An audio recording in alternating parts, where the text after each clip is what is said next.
She doesn't even go here. I'm bi, actually. Excuse me. Could the ugly, untalented gays please report to the principal's office? Hi, I'm Kurt Homo, and I'll be auditioning for the role of kicker. Hello! Thank you so much for listening and watching to Not So Straight Nerds. I'm your host, Alicia, I'm also your host, Luke. and welcome on in because we have a very fun, well, I don't know about fun, but I'm excited to talk about these movies. One of them will be fun. It's like half tragic, half fun. Yes, it balances itself out. We are talking about The Long Walk today and The Roses. We're a little bit late in our watch on The Roses. We didn't get to talk about The Roses in our recap for August, even though that's the month it came out. But we're here now talking about it because it's that good. We probably would have skipped it and then talked about it later had it not been like amazing. Mm-hmm. I'm so glad we saw that in theaters and didn't wait and potentially like miss it. Because there's so many movies we didn't get to see in theaters earlier this year that we still haven't watched.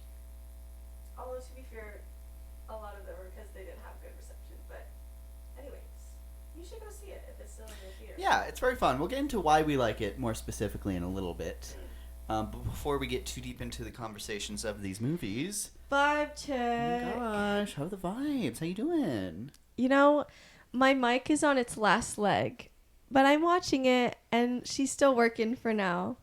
So, Dang. I need it to last until I get my paycheck. Thank you very much. And this is probably the last video we're going to make until then. So, just last till this video, babe. You got this. I believe Gotta in make you. it. You gotta make Yeah. it. Gotta pull through. So, anyways, but I'm very excited because both of these movies were so incredibly good. Oh my god. And they just had completely different experiences. But I would say for both of these movies, even though I would say they're both well written, I think it's really led and showcased by its performances. Mm-hmm. And I love that. I adore character-based movies where it's just like completely led by their conversations and their dynamics and their chemistry together. So yeah, and I think that applies to both of these movies. So, you know, that's part of the reason I love them so much. Very excited to talk about it. For sure. Anyways, how do you feel? Because I know like you were skeptic on The Long Walk, but I don't know how you felt about The Roses or like what your experience was like going in and going out of that. I will say I was a little worried going into The Long Walk. Namely because, you know, we're going to talk a lot about some Stephen King films before, but, He's so valid, yeah. you know, that's one, besides some of his content not being, you know, I would say maybe just my thing. It's not one you heard of. And I feel like sometimes when it's something I haven't heard of, that especially if it's been around for a while, I'm like, maybe there's a reason I haven't heard of it to this point. Yeah. And I don't know. It seemed very simple and straightforward. If I had looked at who the director was, I probably would have had more hope in it beforehand. Yeah. But I heard really great things, and I took it all with a little bit of a grain of salt, just because I was like, I'm hoping it'll turn my mind around. Yeah, I you didn't just love never the know. trailer, Mm-hmm. but I'll still say the trailer was okay. I was really seated for the two leads. Because I didn't know who the director was either until we finished watching. So I was seated for that and then the reception. So, but I'm still glad it paid off much better than I think the trailer did. Absolutely. It's kind of unfortunate that it didn't really, I don't know, how would you have gone about marketing this film? Because I do think it's clever marketing to do the theater where the audience walks. I think that's nice. And then you bring in people, that are really talented that can get some conversation going. But how, like, trailer wise, what would you have done different? I don't know. Looking at some of the responses that aren't positive to this movie, it makes it, I think, a very interesting movie to market. Yeah. I feel like it's odd that kind of, even though this is a very heavily dystopian movie, they don't super advertise it like dystopian at the forefront, I guess. Yeah. I'm surprised in the actual, and when I was watching it for the first time, how much that was like a huge part of it. Yeah, because I mean, they definitely market that there's going to be death, but they don't market like dystopian's different. There's death in all sorts of films that are not dystopian. So I think that would have been fun to see that it's like why these people are there doing this.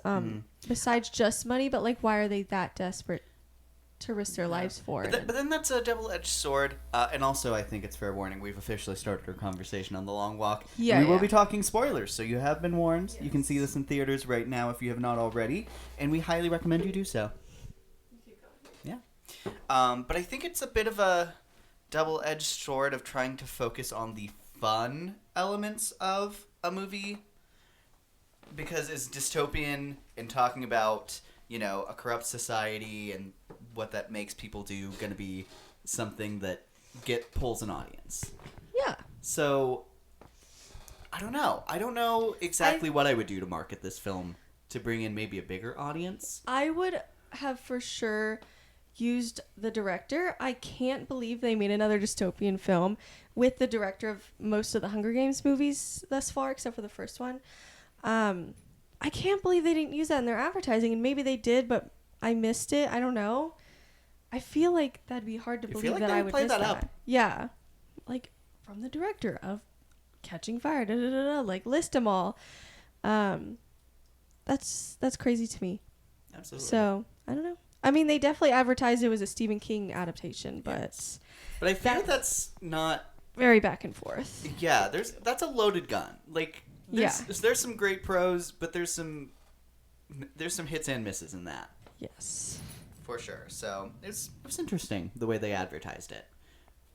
So, but before Speaking of we go, Stephen King adaptations. great segue. We're gonna rank the ones that we've seen.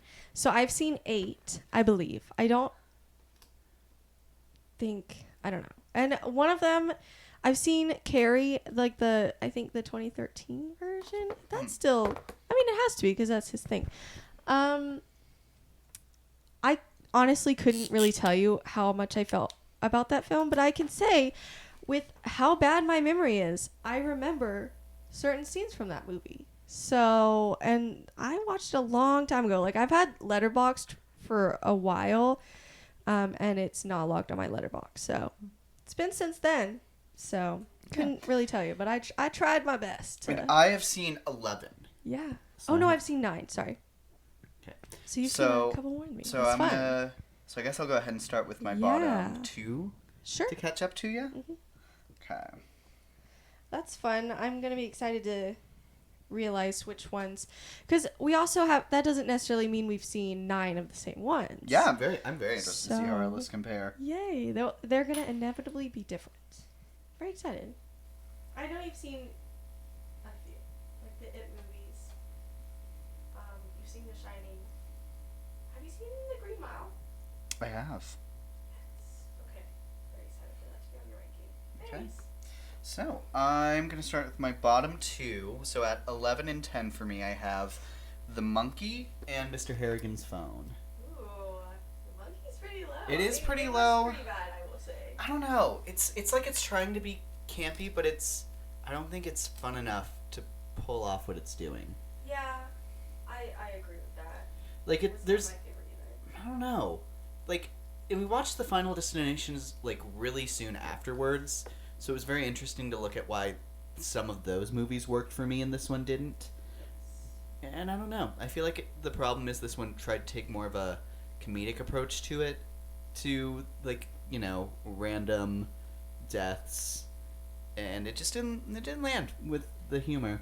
I agree. I mean, it was certainly very graphic, but like, I don't know. It just, And I don't think the main performances really pulled me in either. yeah, which sucks because I like Theo James. Yeah, I agree. So, And then Mr. Harrigan's Phone, I think it's a very I've never seen that one. it's very unambitious. It's very short. It's closer to like a short film than I think a feature length film. Okay. But it's very straightforward. It's all about this kid who gets really close to, I don't know if it's his grandfather or just some old person that he just reads to.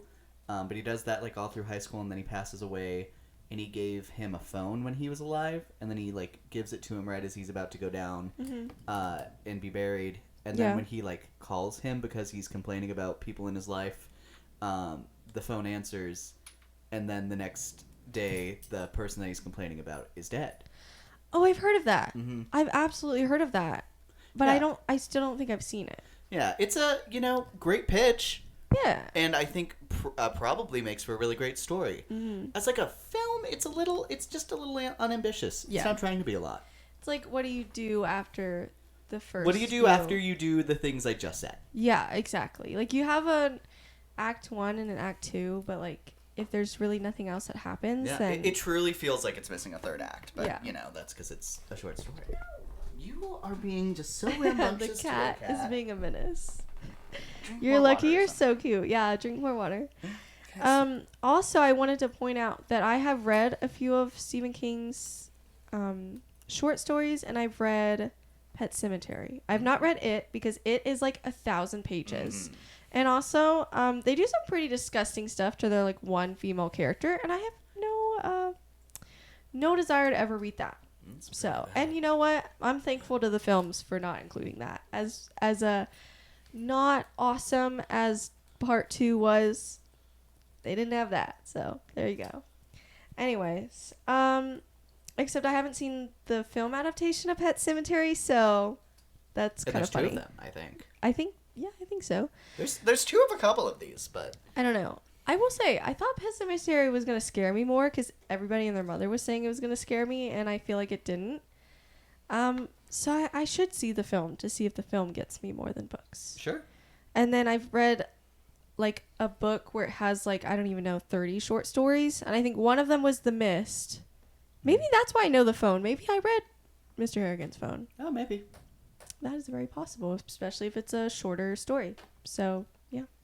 I don't know. I don't actually own that book, so I didn't have it to double check today. So, sorry, guys. I borrowed it from my uncle.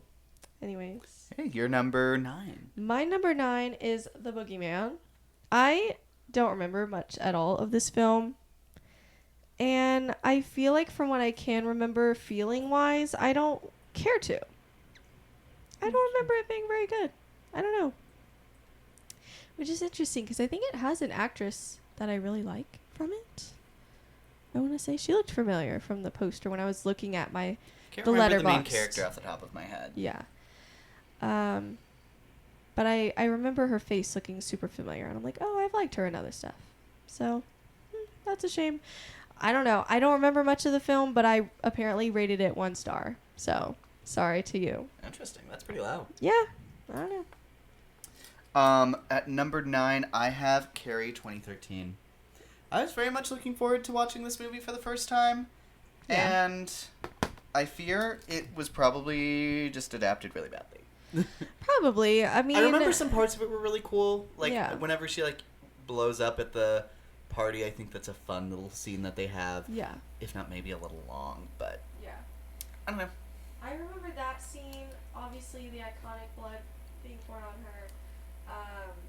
I remember when she's using her powers. I don't remember if it's she's discovering she has powers or if it's like she's using them. But I remember her being locked in a closet. Her mom locks her. That's in a where, closet. yes. So I remember that scene very distinctly. And you know what? For as long ago that I saw it, that's honestly pretty impressive for my brain that I remember that. Fascinating. So don't really remember much else. So Yeah. I'm just... This ranking could be inaccurate. I'm so sorry. But I also want to see. I think there's like an older Yes. adaptation of it. I would want to watch that one, Yeah. at least first. But okay, you're number 8. My number 8 is also not also, but The Monkey. It's also low on my list. Yeah, I don't remember it being that good. And it's sometimes you would think, well, Theo James was in it, so like maybe that could have been your lifeline. Well, he didn't do a good job, and so it's honestly more disappointing that there was a likable actor in it and he did a bad job. Like that's worse than a likable actor being wasted. Sure. For sure. Why? I don't understand. Anyways. Yep. My number 8, I have The Boogeyman. Although I would say this is where we jump to like there's a gap between Carrie and the Boogeyman for me. I don't Fair. think it's trying to do a lot, but I really like the design of the Boogeyman, the idea that it's in the shadows and it's like the two eyes just randomly come out of nowhere. I think they did really fun stuff with like the ball light. And they did some cool stuff with the voice that I remember, like it mimicking the voice and then nothing being there. Oh. They had some fun stuff. I I thought. remember the light ball. It's parts of it, so. I don't know. Maybe I just need to rewatch it. That very well could have been a film that I tried to watch and then didn't pay a lot of attention to be totally fair. Yeah, I'll be transparent. I fear it does come off a little forgettable. Yeah. I remember enjoying it, but I remember I remember bits and pieces of it. Considering the last time I'd seen it. Yeah. Oh my gosh, I need to write down my next one. You silly It's okay, goose. it's quick. It's chapter 2. Again, like I said earlier, it wasn't my favorite. But at least it doesn't have that one really gross scene that Although I think that would be in the first one because yeah, it's unless they did like a flashback, but probably not. Yeah. I don't know a whole lot about that scene because I don't want to. So, but I do remember one of my friends in English class reading that book my senior year, and it took her forever, and she reads books fast. So that's another thing where I was like, she was on that book forever. Like that's putting me off from wanting to read it. I've only ever read 1,000-page book. But it was like fantasy, and it was if you've read the Throne of Glass series by Sarah J. Maas, then it's the last one, Kingdom of Ash, which the version I have is like 1,000 pages basically. So, but it's the last in a series, so it's a little different. sure. So, How about that? My number 7 is also It Chapter 2. Yeah. Although I don't know, I like the scares and like the design of like all of the different scenes. They do a lot of fun stuff. I wish it was done more organically. Is my biggest problem with it. Is it so like fetch questy where it's where like everyone is like, oh my gosh, here's what I remember from a kid, and here's it again as an adult, and it's that for like a lot of the movie. Yeah, I do remember liking some of the older cast, but I just adored the younger cast too, and so it's hard when they just don't live up to that. Sure. I remember that being a huge disappointment to me, and then the story at least wasn't as interesting. Then that would have also brought it down for me. So it's been a while since I've seen that too, but the new show is coming out somewhat soon, Oh, or is at it? least it was advertised. Yeah, it's supposed to come out. Either late this month or early next month, I think. Okay, I was thinking October for some reason, but I don't have an exact date off the top of my head. But I'm so. very excited. I do quite enjoy the lore of Pennywise. Yeah, and I'm intrigued to see what they do with an entire show of stuff. So yeah. My number 6 is the 2013 version of Carrie, because I didn't know where to put it. Honestly, because I don't remember this movie, and I probably don't want to rewatch it. I want to watch the old version. Probably. I should look into reading this book actually. Sure. Because I think her character is very fascinating. So, anyways, it's a shame though, because I like in the 2013 version, I like the actress. I think she's I great. do as I've seen well. her in quite a few other things. I feel like there's a confusion for me of like what the movie's trying to like what the theme of the movie's supposed to be. Yeah. I don't know. Maybe it's just anti-bullying or something. I don't know. But I don't know. My number 6 is Salem's Lot. And I think this is the one that came out last year.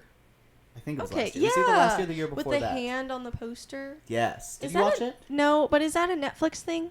It's on Max. Okay. HBO Max. Maybe it's one of I think they those. just rebranded.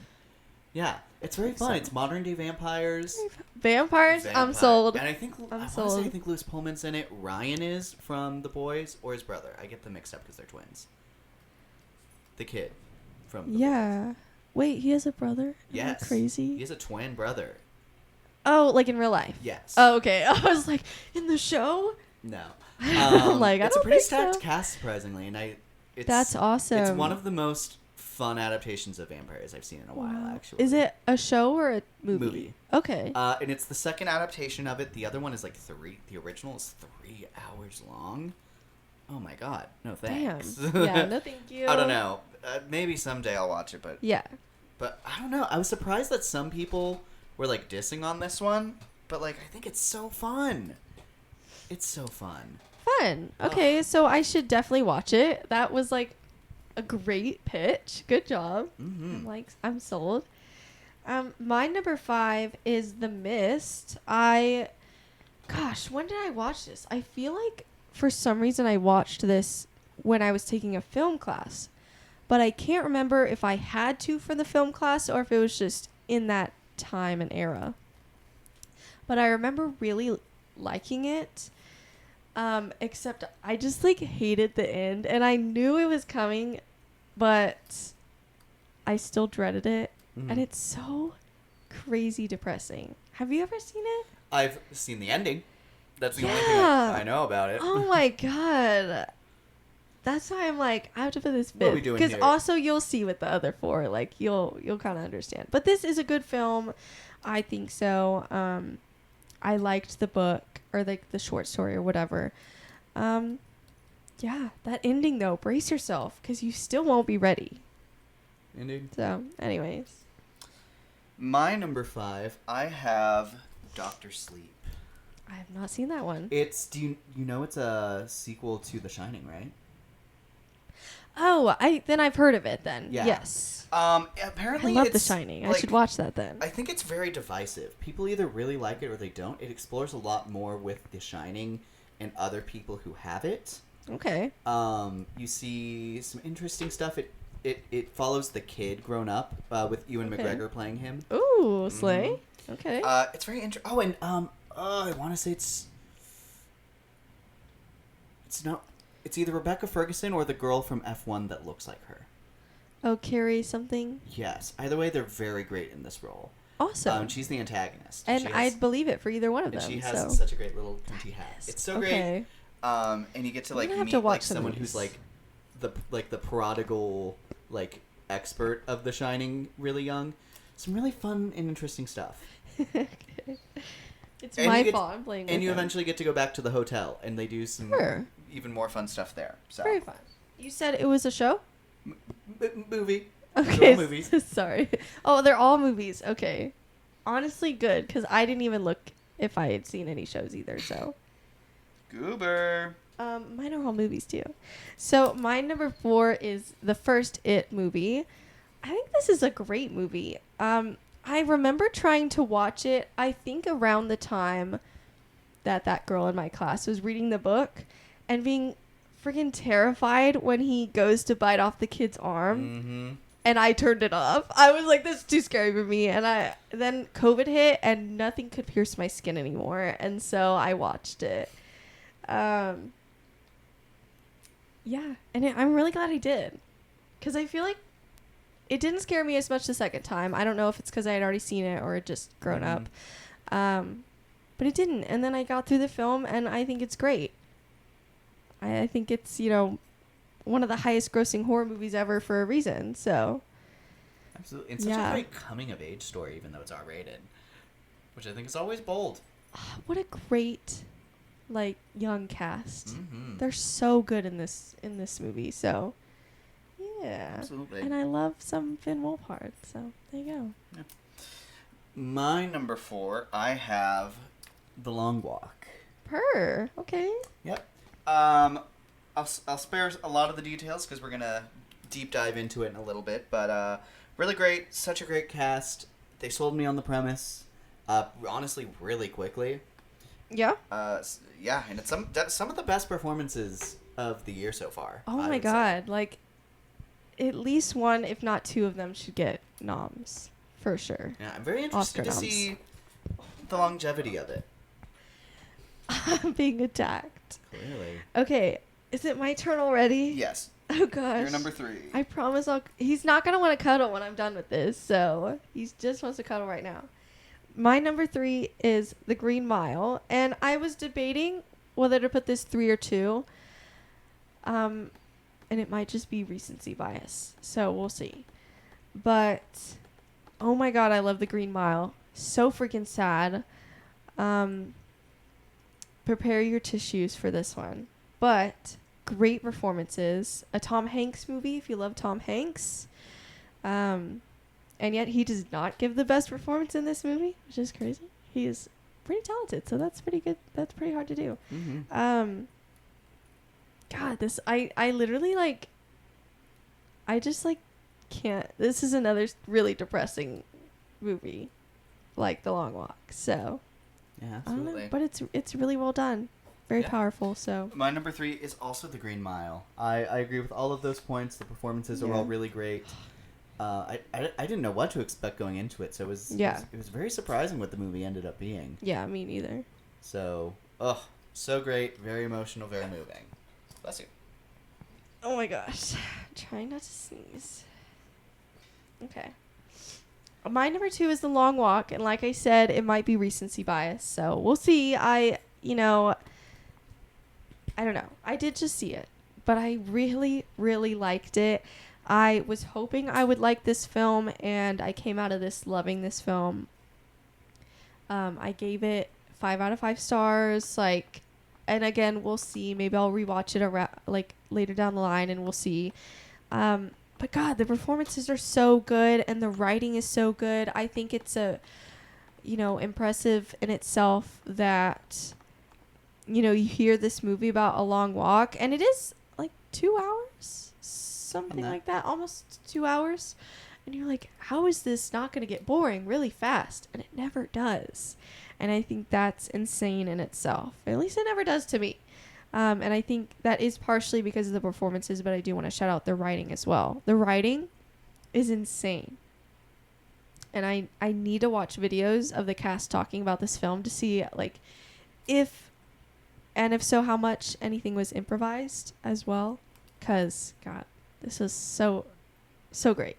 And very sad. Also, bring your tissues. Mhm. So, oh my God, I feel like there was not a dry eye in the theater. Like, I was hearing people, like, sniffling all around me, and I was like, okay, good, it's a safe space. Like, good. So, anyways. For sure. Ah, My number 2 is It, the first one. what a great film. Loved it when I saw it. One of those horror movies I got to see with my mother when I started really getting into horror. That's fun. It was super fun. It's super coming of age. I feel like it was like targeted directly at our demographic at that time. Yeah. And I it would was, agree with that. Such a blast. I remember one of my favorite memes I had found, like, possibly ever.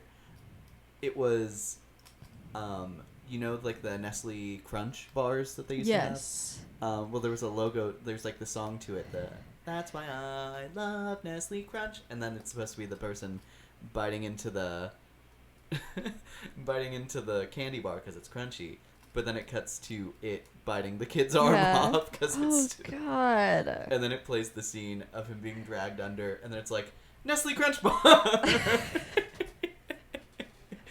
And That should be a real commercial. That would actually be really fucking I funny. loved that so much. That That continues would to be be one of like hilarious. the funniest things Yeah.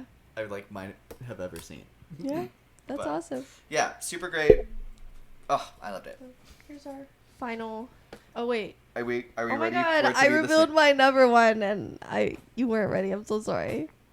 I had thought I had already revealed it, and I was like, wait, I haven't talked about this one. Yeah. My number one is The Shining. Yep, same here.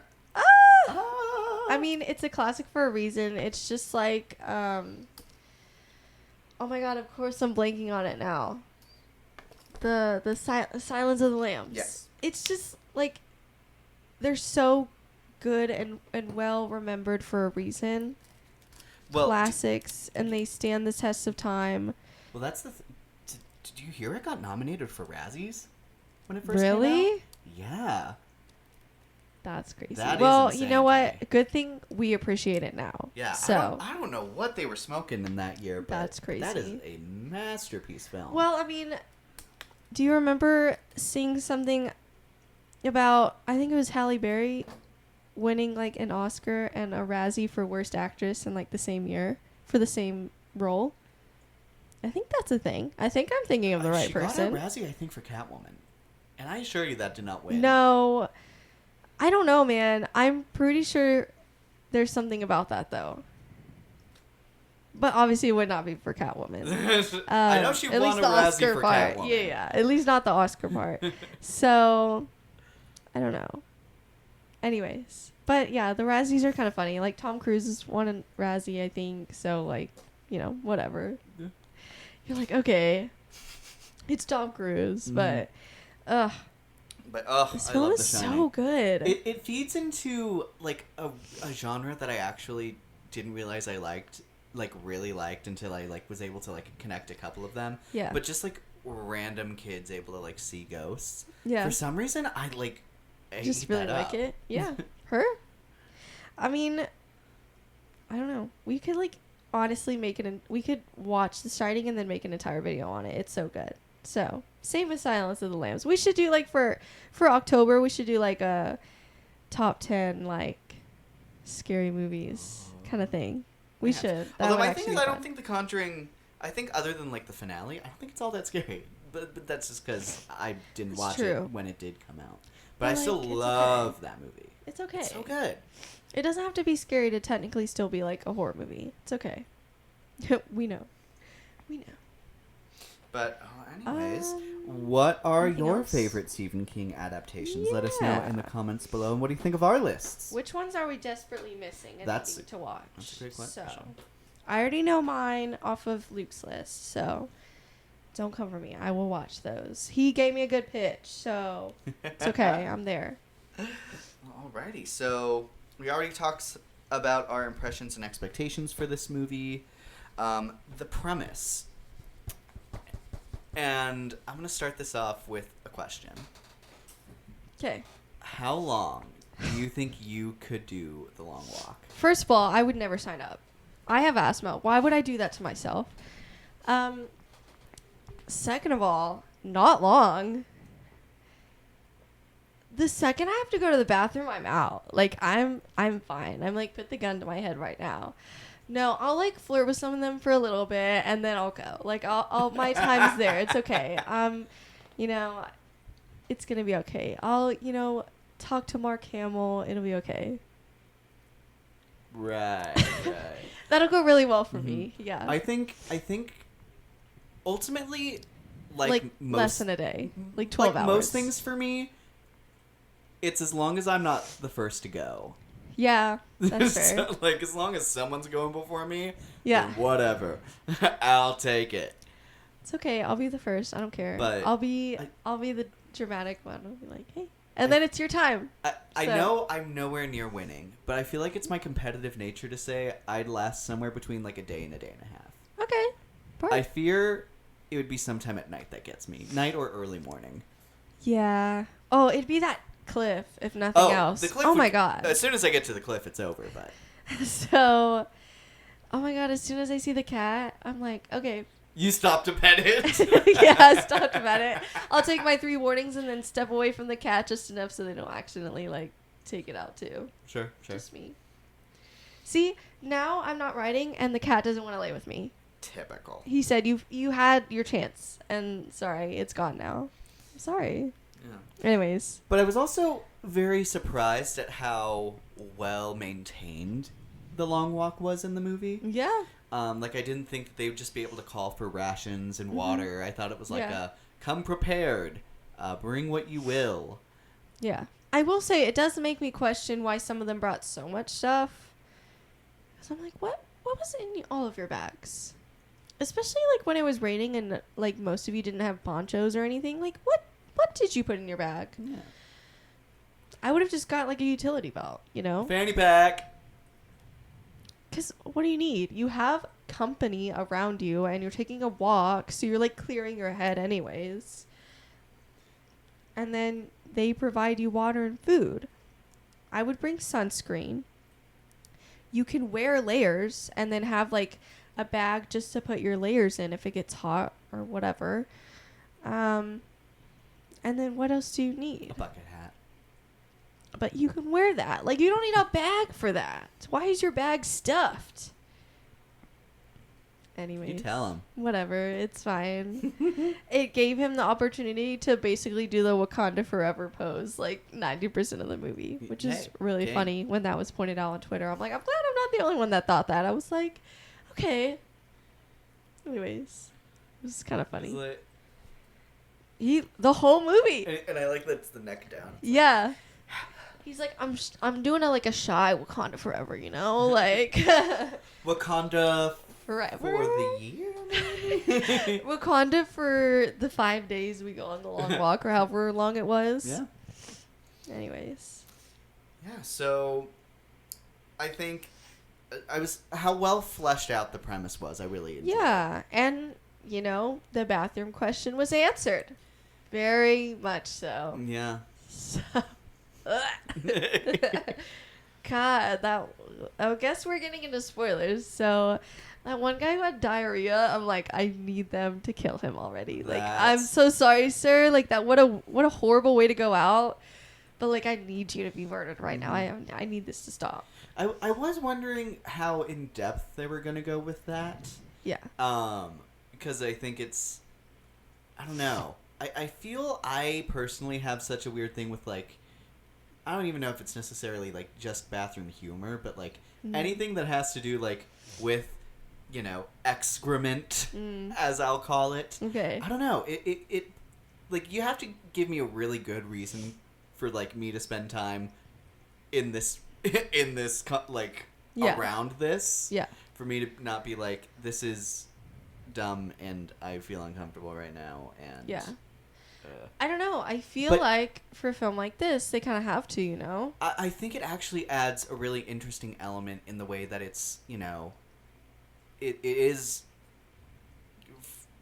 you know, whatever about it's embarrassing. You don't want to die with your pants around your legs because of that. Yeah. And I think it really highlights in this film how the people in this society like aren't given an opportunity to go out with their head held high. Or there's definitely not a system in place to like help them do that. Definitely not here. I don't know. I Yeah. think it's a really great way of showing just how tragic Inhumane and what it a is. losing Yeah. situation it is. It's very demeaning, even though it's this huge promise. Yeah. And then, you know, this is, I think, a very easy way for people to get eliminated. So Yeah. I think Well, it's a very interesting idea. And you know, I think they only show someone peeing like once, and then the other stuff a couple times, just to answer the question and for dramatics, to tell you, yes, they will kill you if you take too long going to the bathroom. But then they don't mention it ever again because you don't need to at that point. They you know, your point's across basically. So I appreciated that. I was like, they haven't done that in a while, but I don't need to see it. I'm just acknowledging that they haven't done it. Thank you. So, anyways, Sure. yeah. Now that we're done talking about the bathroom situation, I wanted to talk about some of the themes. Yeah. Something I was very, very interested in before seeing this movie was to kind of figure out what exactly the long walk was supposed to like be a metaphor for. Yeah. Some of the biggest contenders I had going into it was it's life. You find your people, you find your tribe, you walk with them, you lose them. Yeah. Someday you die. And then throughout the movie, I was also expecting this, but I think ultimately in my head it goes into obviously there's the dystopian element to it, but I think if it was a metaphor for anything, I would say like capitalism. Yeah. And the idea that, you know, it's a system that trains you to root for others' downfall, even if it's people, you know, that you care about or whatever. But ultimately the idea that you're fighting to get into the 1%, Yeah. and to succeed and get all of the money, regardless of the people that had to die for you to get there. And I think ultimately that's where I land on if I And- had to label it, but I think Yeah. it's a pretty apt comparison. And they make so much incredible commentary. Like when I am able to rewatch this, I might just like sit with a notepad and write down what great quotes, and I'll fill up many pages. But they talk about like does anybody does anybody ever really win this game? Do you know anyone in the top 1% that gives back? Like, you always say, like, well, if I'm there, I'll do it. But you never know anybody that does it. So it's like, well, yeah, like, you know, maybe there's a reason they don't. Like, there's something about what it turns you into that we don't know or understand is why they don't. Not an excuse, just like well, you don't know anybody. I'm missing a big one, and I forgot what it was. One I'm going to throw in there is the Okay. idea that no one actually chooses to volunteer Yes. for this. It's just something that everyone does. Yes. And so whether it's like something that society's conditioning you to, and it's not a Yeah. choice that you're actively making. Yeah, they talk. And I think that's also very apt Mhm. into that comparison as well. Yeah, yeah. That's such a capitalistic thing. Like, that's such great commentary on that, because a lot of stuff people say, well, you don't have to do it, but everybody does, and your life is better for certain things if you do it, even if it's hard and it sucks and you shouldn't have to do it. So yeah, I'm glad they said that, and that was a good thing to point out. So Absolutely. anyways, Some other stuff that I saw, some people... I saw when I was looking at kind of reactions to this movie, I saw some people using it to compare to war. And specifically the idea that you're sending young men in to fight battles and then they lose their innocence. How do you kind of sit with that idea as the metaphor? I can see that, because I think there's also a lot of, well, I don't know about a lot, but there is certainly commentary about there's a boy at some point watching those boys walk who's missing half a leg, and I think that in itself is commentary on this is also like an unfair thing that people are conditioned into, as in not everybody, this is inhumane, but even within that, not everybody can have the opportunity to participate. Like, I probably wouldn't be able to participate because of my asthma. There's plenty of people who have asthma. There's plenty of people who are missing limbs or have like weaker muscles or whatever. And they wouldn't even have a chance to participate in this inhumane thing.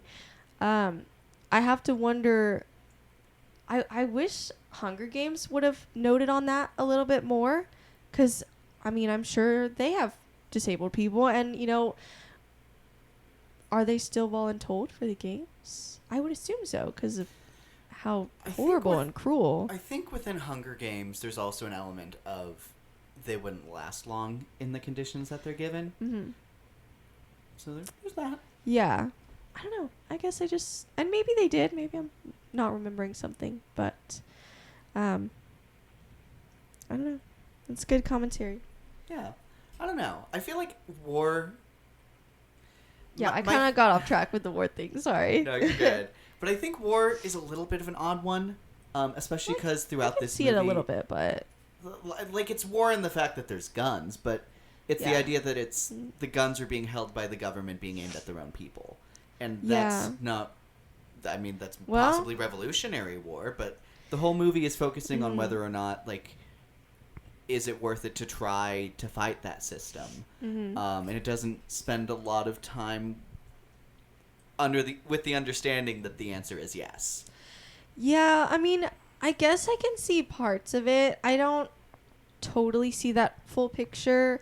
I can see the, like, also societal pressure of it. I can see, like, even just within families, like maybe even being forced to volunteer for that. Which we see with Newsy Kid, actually. Yeah. I can see, like, with the families being separated and crying over that, I can see, like, with the commentary that it's not really volunteer, because sometimes it hasn't been in the past in war with the draft. I don't know. I can see elements. I can see where they're coming from. I just don't see the full picture that whatever you saw kind of suggests, I would say. Absolutely. And then also they raise a really interesting idea, specifically with Let me find his name. Oh, I guess also citizens fighting the battles that government should fight. I guess like it's, like the government could help society without having a competition that kills young men. Mm-hmm. It's like, you could also just like Disperse that make money a into system. programs that encourage Yeah. the poor to make their own money and build up your economy instead of forcing You that know, money to be like- used to keep them in a system that hates them. Yep. Quote me. Yeah. Uh, And I feel like war, that can be like close to war as well. Like it's governments disagreeing, and yet mostly overwhelmingly young men are the ones that are sent and killed because of a dispute that's not theirs. Mm. So, yeah. I don't know. But there's also the element brought up by Pete, basically the best friend of our main character throughout this walk, Mm-hmm. and the idea of finding the bright side Mm-hmm. and the good will always make it worth it. Yeah. He's a character that doesn't have anything to lose, and so clearly he's trying to get through to Ray Yeah. that whatever life you have, it's worth finding it and holding on to it, Mm-hmm. and just kind of bearing it. Yeah. And I think that is a lovely sentiment. However, Mm-hmm. I think it also is leading Yeah. into that idea of society programming people to suck Be the up. better person, take the high road, like. Yeah, having the people excuse Yeah. a system that's hurting them. Mm-hmm. Like, you can do the best with what you've been given, but also acknowledge how horrible and cruel the system is. Yeah. Like I feel like we just watched the Emmys last night, and there was a speech, and I forgot who said it. I want to say it was maybe one of the Andor people, but I might be wrong on that. But they made a commentary, or they made a comment on how they love this country, but it in a very clear, like, we're not what we should be right now, but I love what we could be kind of way. And I think that's more the outlook you should have. Like, that's a very positive outlook, but it's still acknowledging that there's something wrong that needs to be fixed, that we're not there at the love part. So, yeah. They also mentioned love and fear. That was Yeah. another thing. Well, no, that was another thing at the Emmys. Yes. But it could also really but work it's here. very translatable here. Yeah. The idea of love versus fear. Yeah. We might mention the Emmys quite a bit because it's very fresh in our Yeah. minds. Sorry. But there was a really lovely speech to the people Mhm. who won the humanitarian award there. Yeah. About how there's two emotions, and everything else just kind of spins out of that, and it's Mhm. love and fear. Mm-hmm. And I think that's very much felt here. Mm-hmm. Yeah. Although I don't know, it's very interesting to see people in an opportunity to make change. And do they take it? Is vengeance going to cause change? Is Mhm. vengeance worth it even if it doesn't? Mhm. I don't know. There's a lot of very interesting ideas, and I Yeah. think there is room for internal, moral quandaries and to look at what is valid and what isn't. Mhm. And I don't think there's a right answer. I think that's why it's one of the most discussed moral questions now is how do you handle unfairness? I mean, it's not to be like, I'm trying to find a better example than freaking Superman and Batman, but I'm trying to find a more serious thing. But I feel like actually that is a pretty good example of the differences in morals. It's how you handle things. Your anti-heroes and your just straight up heroes. Do you kill? Do you not kill?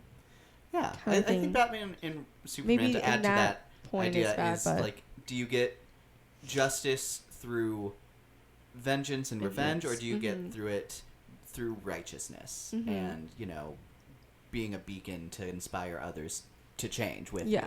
you? Mm-hmm. And it's very interesting. Yeah. I think that's almost probably pretty apt to our two main characters, actually. Yeah. And I think what's great about them is that I would say a lot of people find parts to both characters they can agree with. I feel like that's the answer, is it's somewhere in the middle. So, As maybe- it very often is. yeah, working together with your two ideas. So, yeah. For sure. That being said, I figure we just kind kind of talked about of our themes. Oh, did we miss a theme? I don't think so. Dystopia? No. Yeah. Ooh, actually, something with dystopia. I think it's very interesting, and I think very timely about this movie. But it's not mentioned very much. But the idea that there's a lot of media that is banned from consumption of consumers, Yeah. and I feel like that's a very important note to hit. I think that is very. What's the right word? Relevant. Relevant, for sure. But it's a recurring trope in a lot of dystopian Yeah. media. So it feels weird that it almost feels maybe a little glossed over. Yeah, it's hard because dystopian movies and media in general have been talking about these same warnings forever, and yet we're not listening to them still. It's like, yeah, when your government is filtering things, that's a bad sign. And yet so many people don't think of it that way still, or they can acknowledge that through fictional things like the Hunger Games, but not in real life. And that's very frustrating.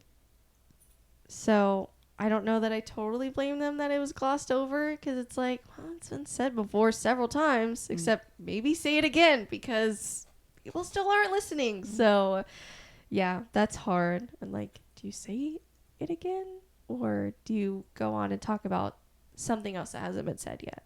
So I don't know. I don't know if there's a right answer. It's just whatever they talk about. I don't know. Anyways. Yeah. However, speaking of that, that is kind of the background of our main Character Ray. Yeah.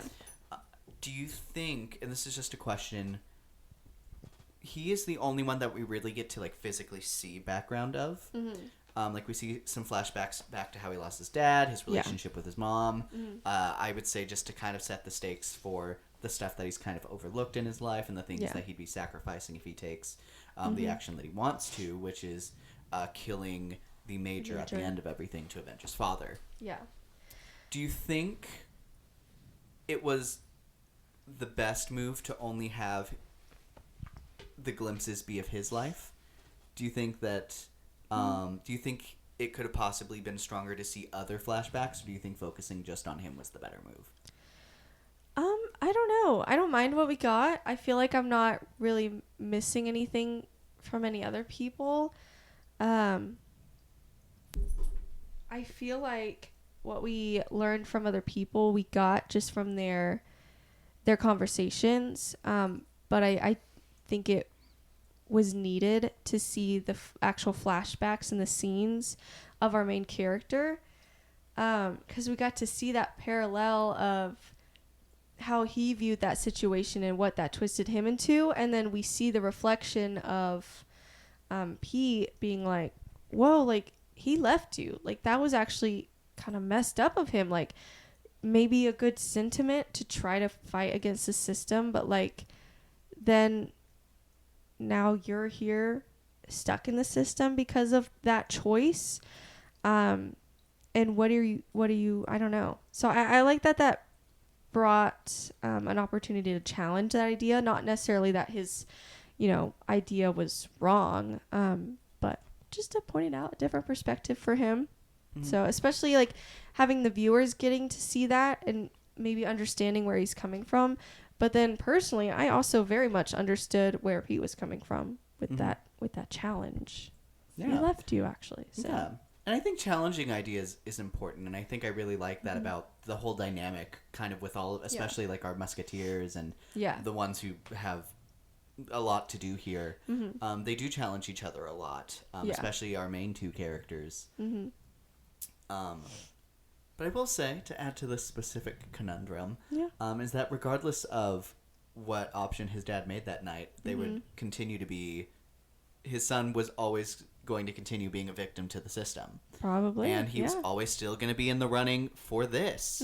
So regardless, he went out on top with the values that he truly held confidently. Yeah.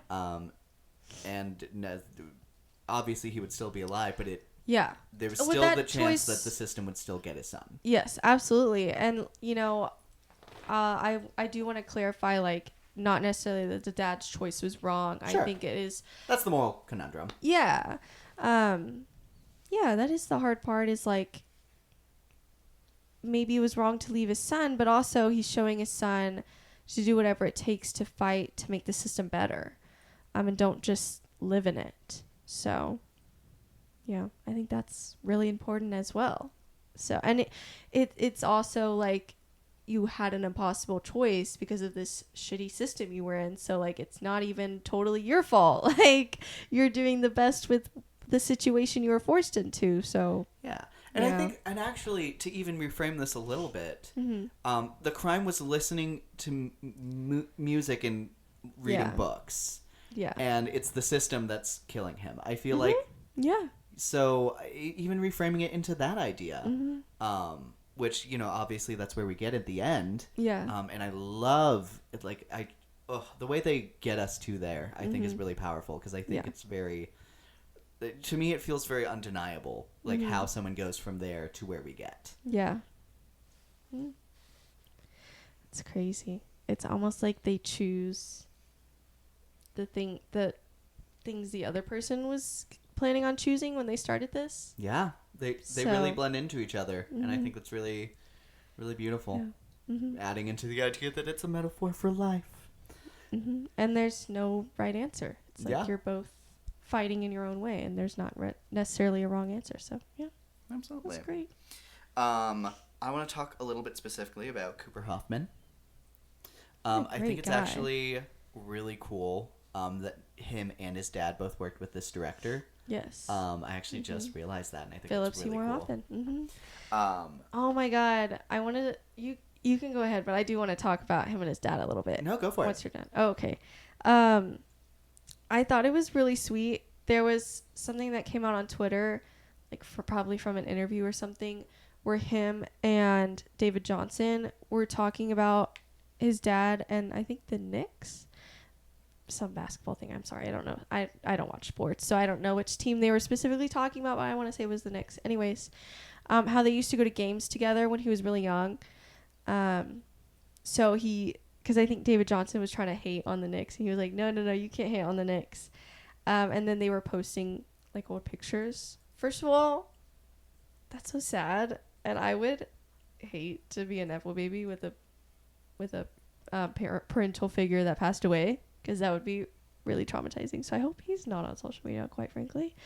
However, I do think it is sweet to see that relationship, and that he's still talking about him, and he's talking about him within his work as well, because his character talks about his dad in this movie and how he was his hero. And that's like, I don't think it hit me when I first watched that movie, but now afterwards I'm No, like, it definitely hits. oh man, he definitely pulled that from real life, and that's really sad. But I'm glad that he's turning it into what he is, into art. Yeah, So, absolutely. I think that's this is a great. I don't know.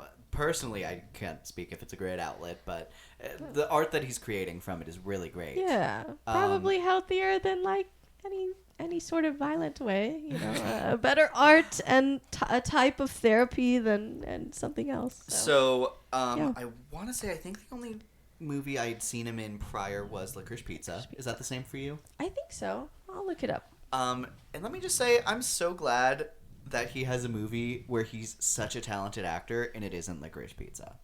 As much as I really like that movie, it's like needlessly problematic with that age gap for no reason. Oh, I've seen him in Saturday Night.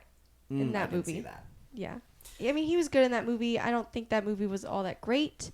But I want to say Jimmy Olsen's in that movie too. That makes sense. He likely the place for him to be. Am I crazy? I might be crazy. Oh my gosh, is he there? I do not see him. Maybe my I'm gosh, you're crazy. I'm insane. sorry. The poster looked like him from afar, and now I'm zooming in. I'm like, that doesn't actually look like Crazy. him. So I'm sorry. Anyways, I not that it's a competition, but I will say I think his role here is his best role so far. oh yeah, I would absolutely agree, and I liked him in Licorice Pizza. Yes, I think he's very charismatic in Licorice Pizza. Oh my gosh, like, and he's so young in that movie too. Like, I mean, his character's like a teenage boy, so he's kind of an asshole sometimes, but he's kind of really funny at other times too, and sometimes maybe he deserves to be an asshole. Yeah. So, anyways, No, but to be fair, in the age gap, he would be the victim, so can't really blame him for any of that part. So there you go. But that's just his character. yeah, So but I love him having this role and having so much depth and nuance.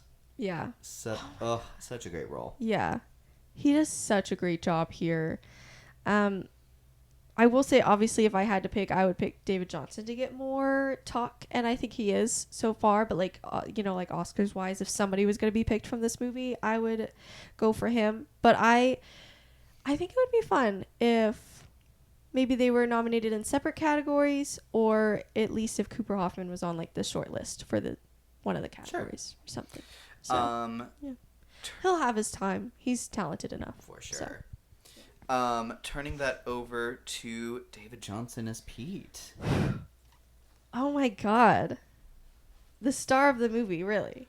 Mm-hmm. Like, I thought he was great in Alien Earth. A lot of other people did too. Alien Romulus. Sorry, Romulus. We're watching Alien Earth right now. And he's so good in Alien Romulus. Oh my god.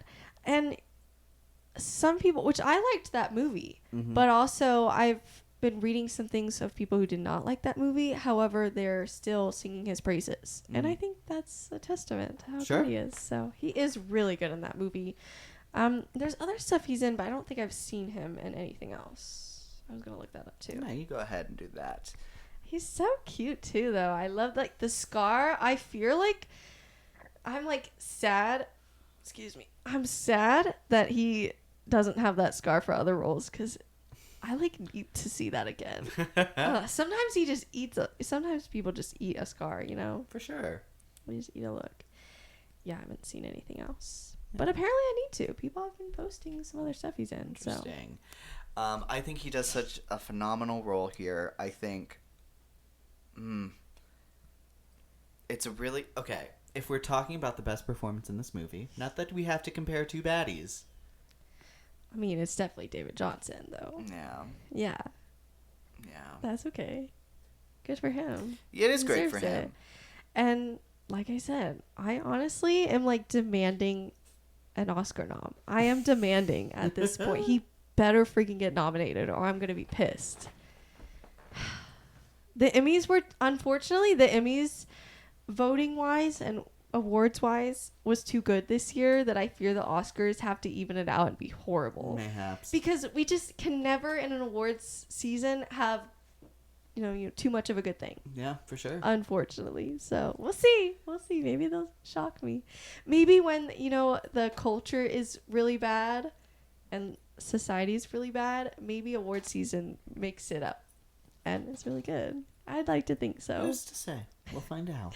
The scarier life gets, the better award seasons get. Yeah, for sure. And then we had... Next on my list, I had Stebbins Arnouzi. That's the son. Yes, the son of the Major, as is revealed right before he passes away. I really like the idea that he's sick. Yeah. Like, the one day out of... in 10 years that he's been sick is the day of the long Yeah. walk. Irony. Ironic. He adds such a hater energy to the cast. Yeah. But I will He's say... never, I would never say he's a jerk, though. Sure. Like, a different guy. He's always just like, just leave me alone. I'm doing my own thing. Kind of. So, yeah. Yeah. But he... Can't blame him, I guess. Especially knowing who Sonny is. Can't Yeah. blame you. It's in the genes. Yeah. No, but I think it's so funny because looking at all of the lineup, because they have a kid from each state, Yeah. I think it's so funny to clearly tell which one came from New York. Yeah. Oh, my God. But also the Ben Wong, I feel like he was giving New York accent too or something. I don't remember. He was giving a heavy accent, and I don't remember which one it is. Interesting. That's fair. Was it country? I just remember the accent being really heavy, and I loved it because he was great in this way. movie.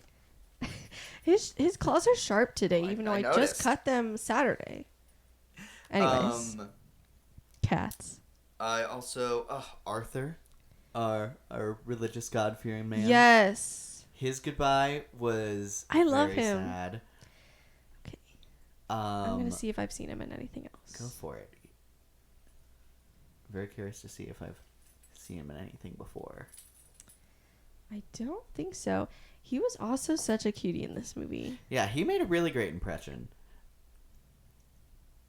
I don't know, Any- man. Don't rush me. No, you're Don't great. rush me. I can't navigate IMDb. It's horrible. Have you seen The Witcher: Blood Origin? I have not. I haven't seen anything of The Witcher, and I don't care to. No, Sorry. If I didn't see that before all the stuff about Henry Cavill came out, I certainly don't want to see it now, and now that they're replacing him. So, I Nope. will say I think his character adds some really great, kind of biblical wisdom into these conversations that we have, and this is a very talk-heavy movie. yeah. And I think it's a very, I don't know, I very much welcome it into think this it's- conversation, especially in the conversation of morals. Yeah. A very, and the cross that he passes on. Mm-hmm. It's all just so, I don't know. He's a very endearing character. I think is the best word to describe him. Yeah.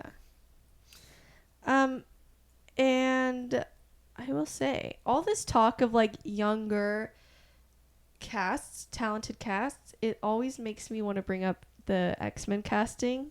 I'm like, look at these people. Here's another movie or show or whatever that you need to start looking at because they're saying that they want younger people. I'm like, there's a lot of X-Men. I'm sure they could figure out something. They did. So, yeah. There's a lot of X-Men. Speaking of like, oh wait, I'm skipping over someone. It's fine. Let's go to Charlie Plummer, whatever. Plumer. This is Barkovich, the one who rage baited that kid into killing himself, and we. You know what? To be fair, like I feel like it came across. He definitely did not mean for it to go that far. for sure. Like for sure. I mean, he was an asshole, but like he was not trying to be a murderer. I think. And also, to be fair, why did that kid lunge so hard? No, You'd think he was actually- rolling downhill with that skid. Great. Yeah. Oh my god. He went far. That's crazy. And I am glad that really haunted him the rest of the movie. I think that's important to show. Again, if you didn't see it the first time, he definitely did not mean for it to go that far. And he's also one of the, I would say, first few people to really like crash out. And I mean crash out. Because like they were talking about they slept. Like not really. Mhm. Not really. No.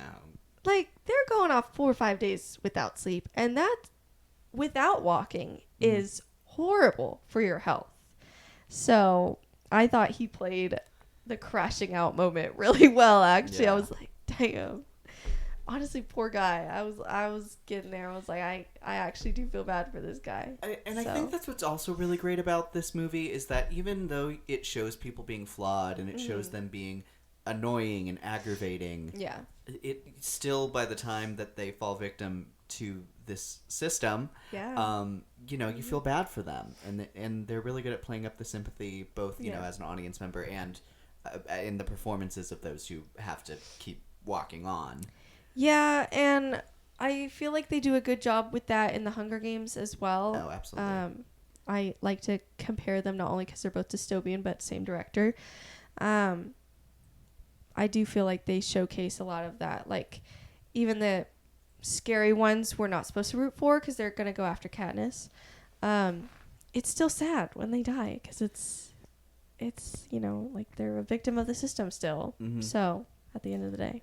No, it So, reminds me of the scene that I really enjoyed from. Enjoyed is the wrong word, but a scene that really sticks with me from the movie King Richard. Did you see that one? yes. Yes. Will Smith. It's when I think he just the day before got like attacked by these people who were like catcalling his daughter. Mm-hmm. And then he makes a very rash decision to like grab a gun and go after that kid. Yeah. And then right before he is like about to pull out his gun, the kid gets shot in a drive-by shooting. Oh my god. And it kind of like snaps him out of the horrible decision he was about to make. Yeah. And that really stands out to me in that movie, especially with the idea of like the system and the idea that the system turns people on each other to distract from the fight that they're really scared of. Yeah.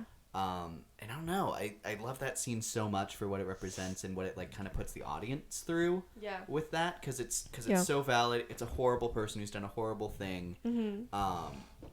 But at the end of the day, he still ends up being a victim of this bigger issue that's affecting everyone.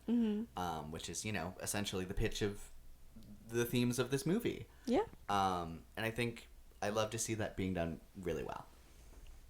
Yes, absolutely. And then speaking of Hunger Games, And speaking of, this is what I wanted to say earlier before I... Wait, no, speaking of Hunger Games, Charlie Plummer, I was like, why do I know this guy's face? It was sticking with me the whole movie. I was like, I kept leaning, for some reason, I kept leaning towards How to Train Your Dragon, and I knew he was not that guy. But I was like, why do I keep going back to this? I still don't know, because he had nothing to do with that. He was one of the top fan casts for Haymitch in the upcoming Hunger Games movie, if you did not know. And then I don't know his friend group really well, so I can't confirm how true this is, but I saw a lot on Twitter, so it has to be like somewhat true probably, that most of his friend group got casted in the movie and he did not, and I think that's really unfortunate because I do think he did a good job here. However, I also have seen the guy who did get casted, and I've seen him in the We Were Liars show on Amazon Prime, and even though I did not like that show, I thought he did a really good job, and that was bad writing. So I'm seated, but anyways, there's your fun fact. Interesting. There you go. Speaking of the upcoming Hunger Games, what is it, Sunrise on the Reaping? Yes. We have Ben Wang. Yeah. Who... If you've read the book, he's going to play Wyatt. He's from District 12. He's the other male tribute, and he's really, really, really good with numbers. And it helps the group a lot. So, yeah. And this is the second time that we've seen him this year. Because he also, I think, Karate killed his role Kid. in the Karate Kid Legends. So good. Such an underrated movie. I hate that people were hating on that movie. I'm like, have fun. Anyways. No. He's also an American-born Chinese, which I still haven't seen. Yeah, but I don't know. Anyways. In my opinion, I think he's picked some great movies to be Yeah. a part of, and some really fun ensembles as well. Yeah, I agree. I'm very excited for him in the Hunger Games movie. I think because Wyatt in the book, I'm not going to give away too much because obviously if you haven't read the book, maybe you don't want to, whatever. But let's just say in the book, he's kind of an asshole, but still a softie at heart. Mm-hmm. And I think...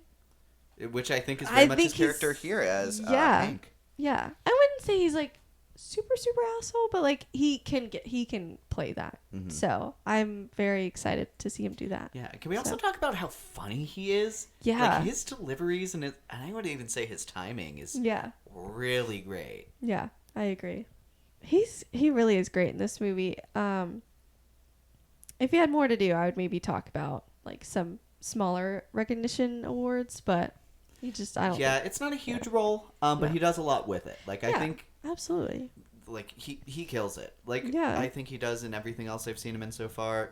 He knows how to spend his screen time. Yeah, I agree. Really, honestly, he needs to find more comedies in the future. Yeah, 'cause I think he is a hilarious actor. Yeah, I think all of the Musketeers, as they called themselves in the movie, did a great job. They stood out for different reasons. Props to them. I hope they get a lot more work. Yeah, so, absolutely. Yeah. I don't think we need to linger on a lot of these other ones. Maybe Mark Hamill. How did you feel about Mark Hamill as our main antagonist? I mean, I thought he was fine. I thought, he barely had anything to do, but I liked the voice work that he did. Yeah, I'm not so surprised that he is in a role where he can kind of disappear into it. I feel like that doesn't surprise me after, he's been such an iconic character that he would maybe want to hide in the shadows a little bit with all the roles. But I still think he did a good job. I'm kind of surprised that I've seen a few tweets hating on him in this movie, saying he was like horrible. I don't understand where they're getting that from. I mean, it's not a lot of a role. Yeah. Like, it ultimately serves almost more as a, voiceover role, essentially. Yeah. So I'm surprised that people are capable of hating this. I can understand if they say it's forgettable. That's fine. I can understand that, but that surprised me But a I little think bit. it's also very intentional to the character because he's supposed to represent Yeah. a very cruel and unforgiving system that doesn't care about these kids. Yeah. So I think him having a very still performance He doesn't have a lot and of he still layers. I think is very expressive at in his all.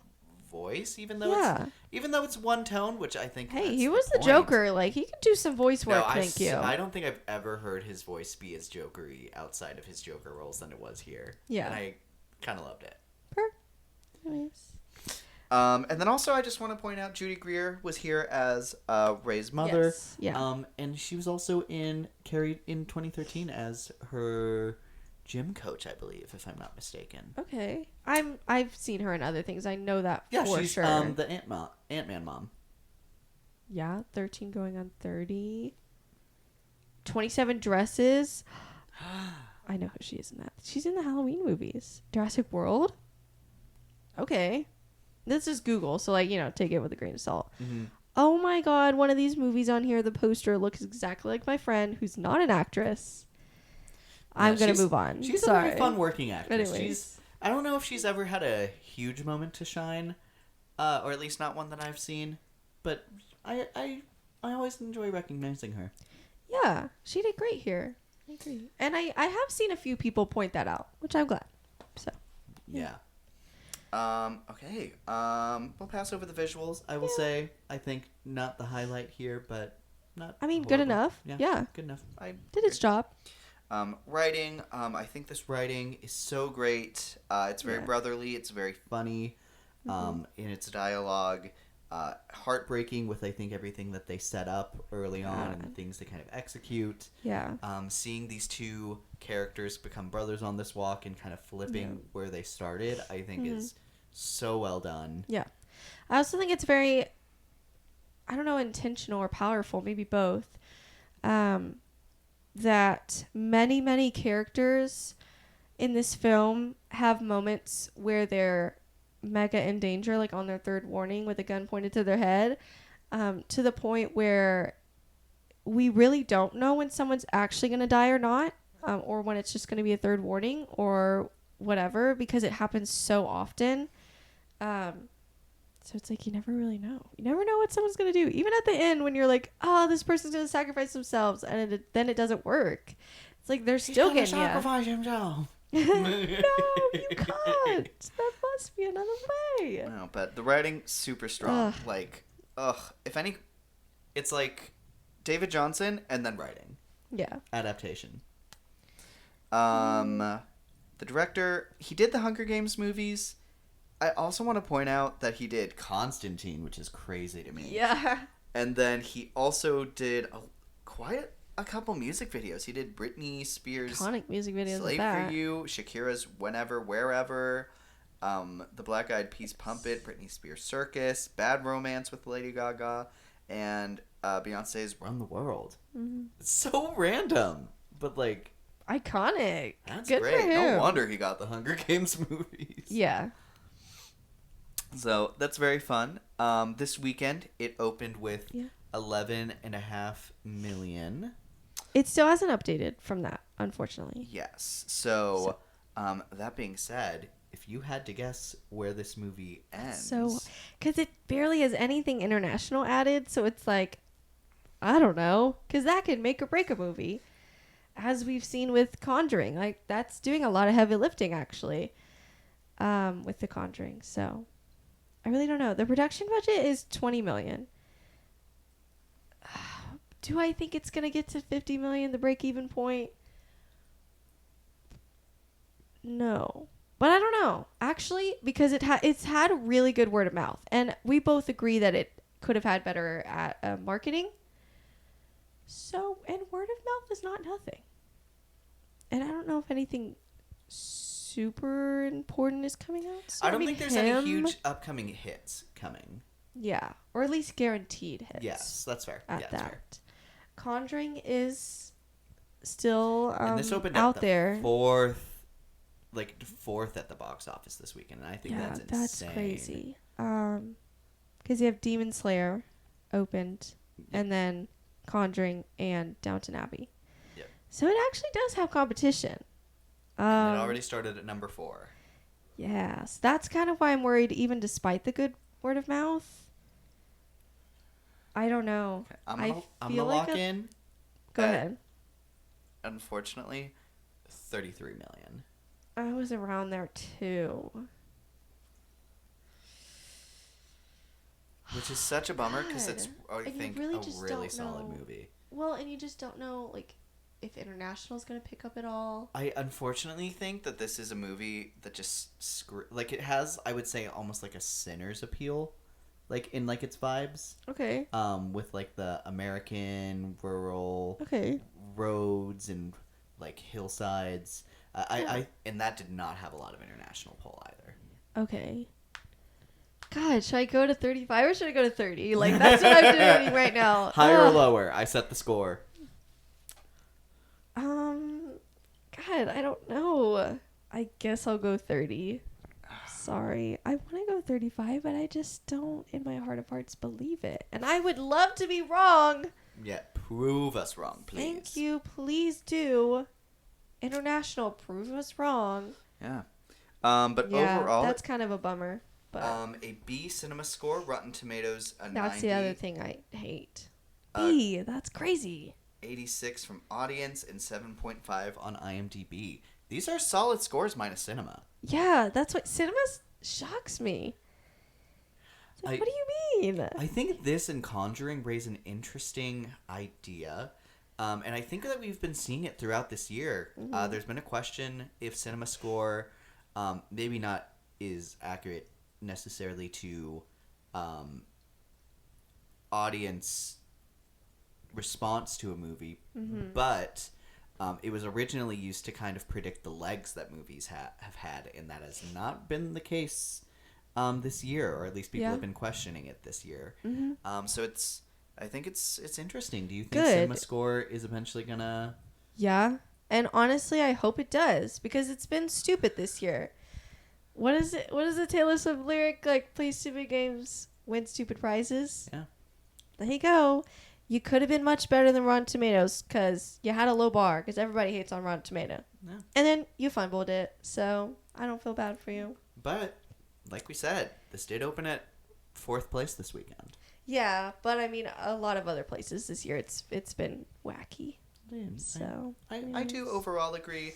I hope they're looking to make sure that this make some whatever their changes system or is Yeah. accurate. yeah. Because I think the last thing that a company whose only thing is tracking movie reactions is to get the wrong interpretations. Yeah, absolutely.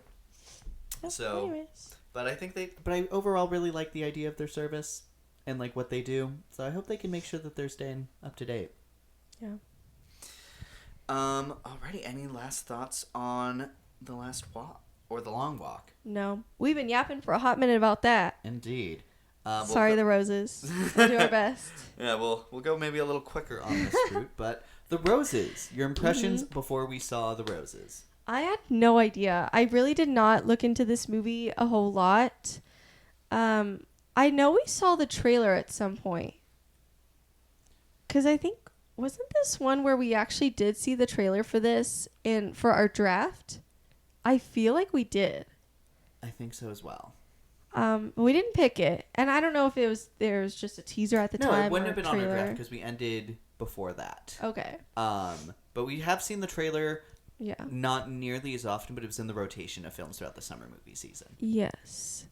So I just kind of knew Olivia Colman and Benedict Cumberbatch were going to be in it, and that's the pitch in itself. Yeah.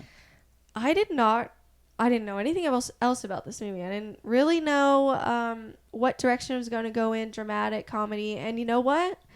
It goes in a lot of directions, and yet I think it succeeds in a lot of those. Absolutely. So- I completely agree. I my held God. on a lot to the one scene of Benedict Cumberbatch throwing the Cumberbatch. him Damn. throwing the knife across the room at her and being like, "You were trying to kill me."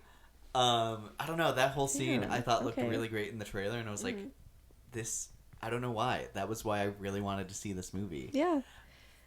We almost didn't, but then we saw it was Just in out a of theater. town. Yeah. So I'm so glad we went. Oh my God. Yeah. And our theater had a blast. They were cracking up. You wrote down, potentially funniest movie of the year. And yeah, I think it deserves to be in that conversation. Absolutely. Yeah, well, I mean, in that vein, what are some of the funniest movies you've seen this year? Heck if I know. I would say Karate Kid Legends is up there for me. Yeah, that was hilarious. I don't know. I'd have to see my list, and I'm filming, so I don't have access to my list. Ask me later. But, We'll talk about it at some point. But yeah. oh my God, this was so funny. I honestly have a hard time imagining anything that would be above this, Mm-hmm. funny wise. Yeah, So, I can say with my chest that this is my favorite comedy of the year, and I think it's the Yeah. funniest movie of the year. oh my God, this is hilarious. And it's so much funnier than I was expecting. I was maybe Yeah. expecting it to lean more into the Oh, drama. I liked Freakier Friday, but Freakier Friday was this fun. was funnier for Mhm. sure. Yeah. But sorry, go ahead. More into the drama. You said? Yeah, I was Mhm. expecting more drama than comedy from this, but it was just comedy, like roaring on all wheels. It was very funny drama. Yes. Like, and it gets dramatic, people. It gets really dramatic. But it's always funny. To me, it never goes too far. Somehow, it never goes too far, and it goes far, people. Yeah. Um, I think what also what really surprised me from this Mm. was how romantic it starts. Yes. I truly Ooh la didn't think we la. were gonna start. Like, I thought we were going to. It has a cold open where we're kind of in the middle of the heating tensions. Therapy session. Yes, and then we jump to the start, and then we Yeah. spend a lot of time kind of being in where they worked. Yeah. And then I think it does really great at showing the change. Yeah. And Mhm. they kind of switch. Switch. I combined flip and switch. Anyways. But they swap success. And Yes. basically it starts out with Olivia Colman's character, Ivy, being at home with the kids after being a successful chef. Yeah. And Theo was this great architect who was building buildings and providing for the family. Yeah. A storm knocks down his building. Mhm. The same time that the storm brings a lot of customers into Ivy's restaurant. She blows away a Yes. critic. Mhm. And then she ends up being super successful in building a really Mhm. big brand out of that. Yeah. I also like how throughout this movie, I feel like they do a really good job at portraying their unique dynamic. 'Cause I do think it's, a well-known discussion that a lot of men have trouble with, like, their wives succeeding and maybe they're not in certain areas. And that doesn't usually happen the opposite way, or at least it hasn't for a long time. But I feel like they do a good job at not limiting that conversation. They have a very nuanced conversation about that, because she is no angel either, Mhm. for sure. Because she does, I feel like, do a good job with the kids, but I also think he does a good job at supporting her. And sometimes she supports him when the roles are reversed, and sometimes she doesn't. And I think that's important commentary. I think it's much better to have a nuanced discussion on something like this. I think that's gonna open some people up that would be hesitant to be in this conversation. So I'm glad they had the discussion, and they don't shy away from that. Yeah. So It's- ugh. they're like, hey, neither one of these people has been an angel in this situation. Because the guy's not innocent either, for sure. I mean, they're shitty to each other. Absolutely. So, I don't know. Yeah, it's still funny, and you can still see that they love each other. So it's Absolutely. crazy. Anyways. I want to see.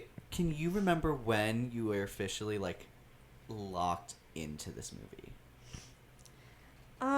I feel like probably when the kids were as good as they were, Fair. I was like, okay, like, not only are two already, like, well-established, talented actors doing a great job, and I'm not, hating this or feeling awkward because they're going to crazy lengths, but also the kids are killing it.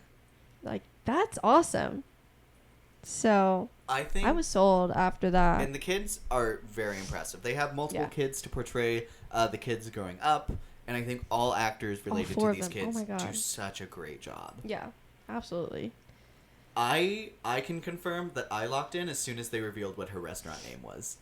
Oh yeah, that was hilarious. We have crabs, Mhm. great bit, and then from there it was Yeah. humorous in the lead up, but from there that was the first thing that like had me bursting. They're out going into there, and laughter. it's funny. Yeah, Ugh, so great! What a fun little brand to build around. yeah. I will say, there's one lady, Kate McKinnon. I fear maybe went a little far in air. I don't know. I feel like I never found her bits funny in this film. Now, part of that is because of her writing, but I do feel like part of that could be because of the way she played it. I feel she delivers it the way she delivers, I think, a lot of her other performances, so it feels Yeah. maybe a bit like something we've seen a lot from her before. Yeah. But I feel like she had the same humor as she did in Barbie, and yet it worked for me because she was never super creeping up, like, physically on Barbie the way she does to, what's his name, Theo Rose in this film. Mm-hmm. Like, God, Theo, stop her. You're clearly uncomfortable. Like, oh my God, I need you to get away. Like, I need you for my sanity to get away from this right now. This I'll is say I crazy. think her and her her dynamic with the main characters felt off for me. I would agree, but I think Yeah. her dynamic with Andy Samberg was hilarious. Every I time. agree with that. Yeah, their relationship and the way they talked about each other was so funny, and honestly, kind of real. Yeah, I guess, think they in have some ways. interesting themes here. Uh-huh. That it's even if you love someone, sometimes it can still be difficult to be around them. Yeah, And that doesn't mean you don't love them. yeah. And oof. You would still want them there if you had an emergency, and that's how you still love them and it still matters, and you can get through it. So, Yeah. I love that it shows Yeah. that relationships are a lot of work. yeah. And this is still not something to aspire to, but it's still something to, I think, definitely think about. Yeah. I think Maybe don't kill each other. Maybe go to therapy and take it seriously. I think that's the first step. Unlike this couple. Yeah, but I think the characters are yeah. really great because I think they reflect very real things in people, and I think that's Yeah. where a lot of the comedy really works because it speaks to something that I think is very real. Maybe not even necessarily with the people that you're in a relationship with, Mm-hmm. but also just with people that you love in general. I think sisters and parents and friends. Yeah. I think we Mhm. both can agree that we you are my best friend, but I know I can still get on your nerves in ways that I think few others can. Yeah. Well, I think it's kind of like a sibling thing where it's like at the end of the day, you're going to be there for each other, but you can also still like push buttons you didn't know were there. Like, because that's how much you know each other. And yeah, I liked the realness of that. I thought that was fun. Yeah. Anyways, it's hilarious to see when you're not victim to it. When you're victim to it, you're like, but anyways. I maybe want to lock in on some of the more dramatic points of the movie. I'm Because I down. can think of two moments that actually kind of stung as an audience member for me. Were there any that you can kind of think of?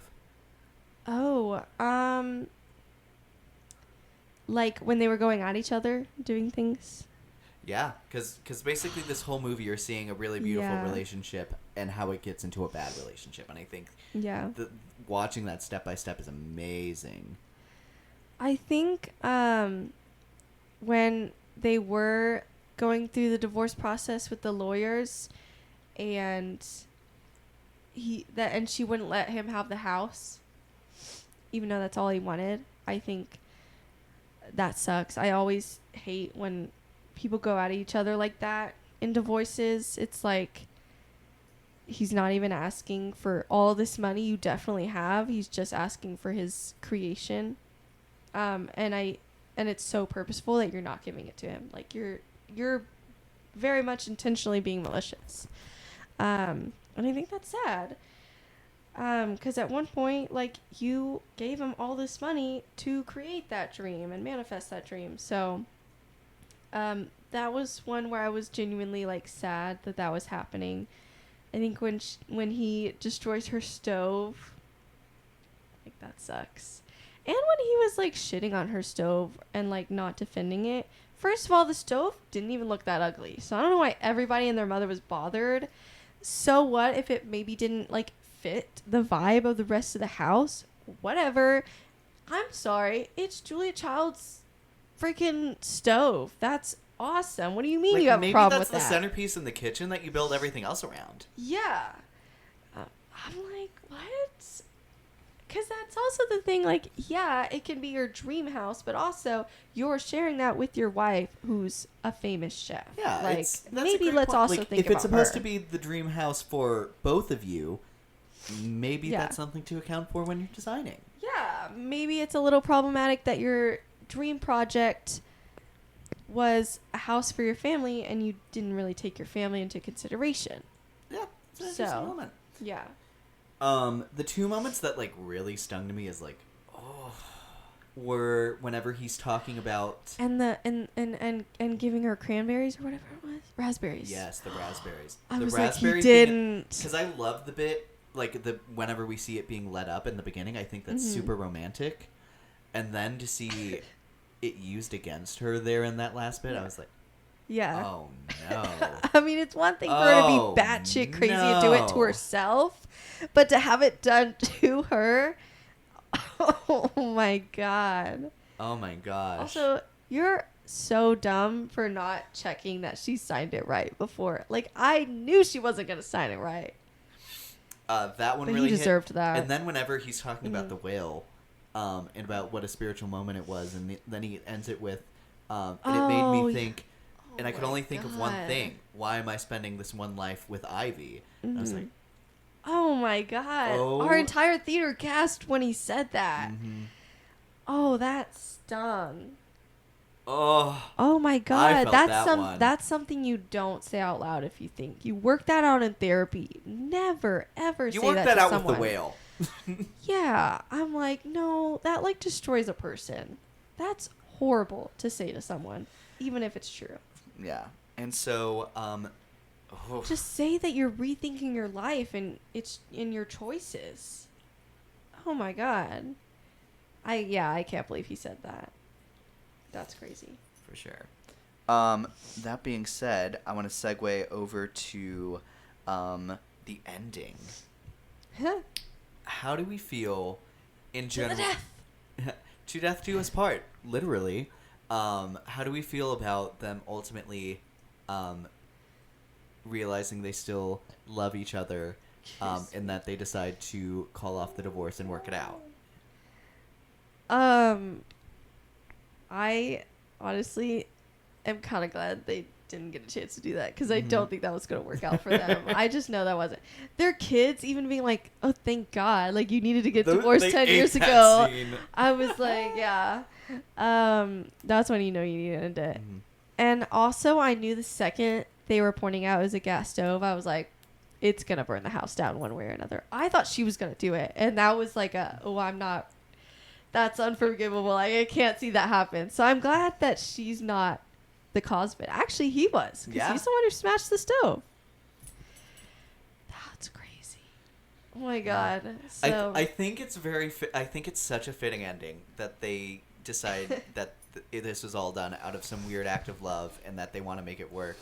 And it Yeah. literally is about to blow up in their face. yeah. I think. The universe said, no, guys, no. And I I'm love- sorry. I I don't gotta, know. I gotta take you out of the equation. It of feels this like one. such like a Final Destination-esque death, and I love it. Yeah.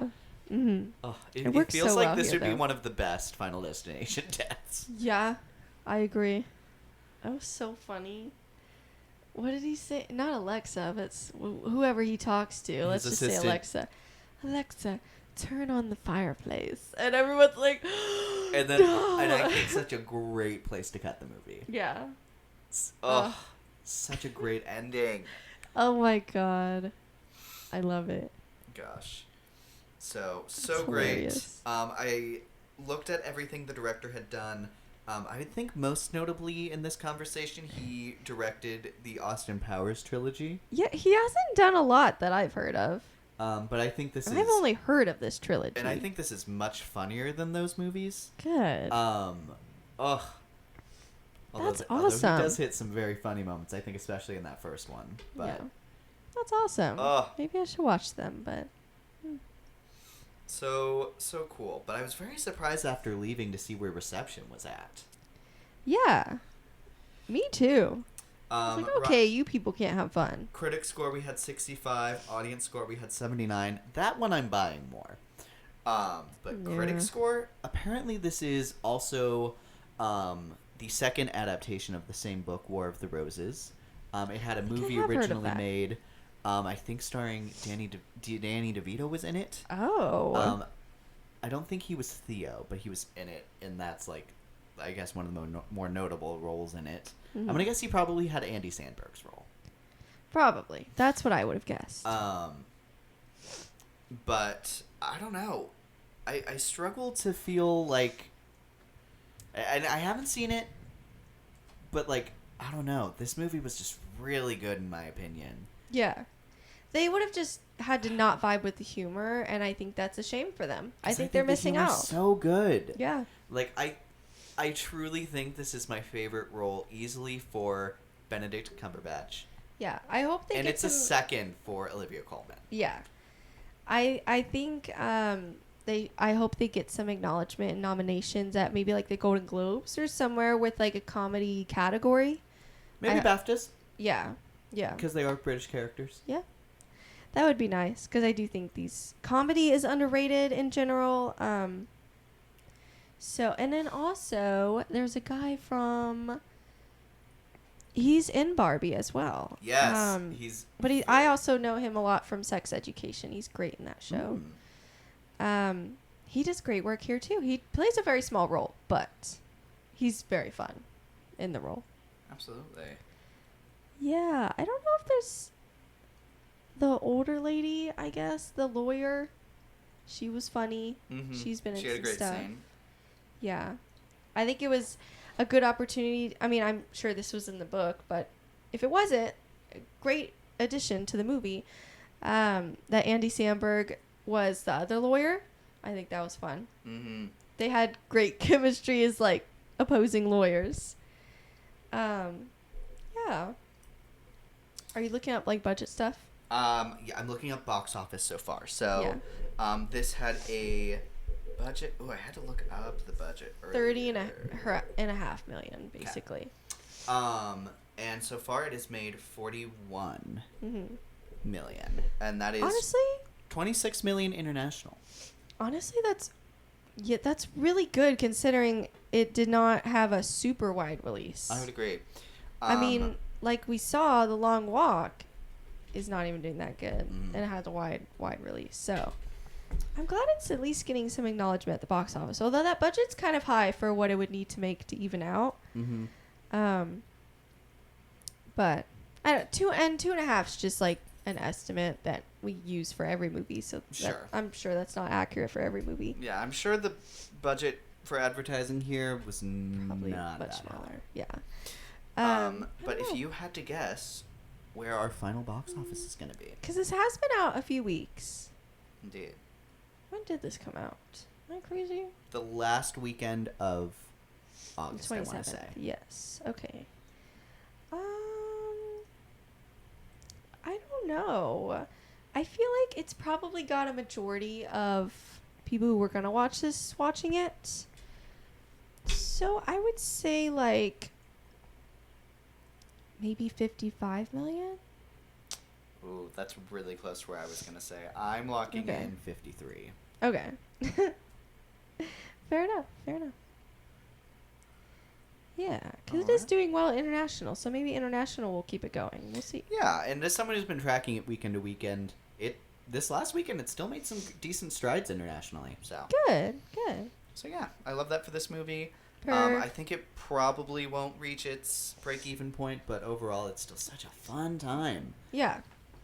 And I think people Absolutely. should definitely watch it whenever they get a chance. Yeah, and I think, that's why when we talk about sequels and, like, remakes and all these unoriginal films, but they usually do really well at the box office, it's like, well, even if they're not always good, I am thankful that they hopefully fund movies like this. Yeah, you know. absolutely. I'm in So- I'm in the same bracket. And, Yeah. You know, look at I'll take it, you know, and I'll be seated for both movies. So there you go. for sure. Actually, I want to go Searchlight. I want to say I think Searchlight. Am I crazy? I want to say that might be a subset of Disney. I feel like you're right. I want to say it's like Fox to Searchlight. But I might I don't be know. crazy. That there, sounds right but to in me, that case, but I don't thank know. you, Lilo and Stitch, for this. Yeah, exactly. Exactly. So, you know, if nothing else, thank you for that. Yeah.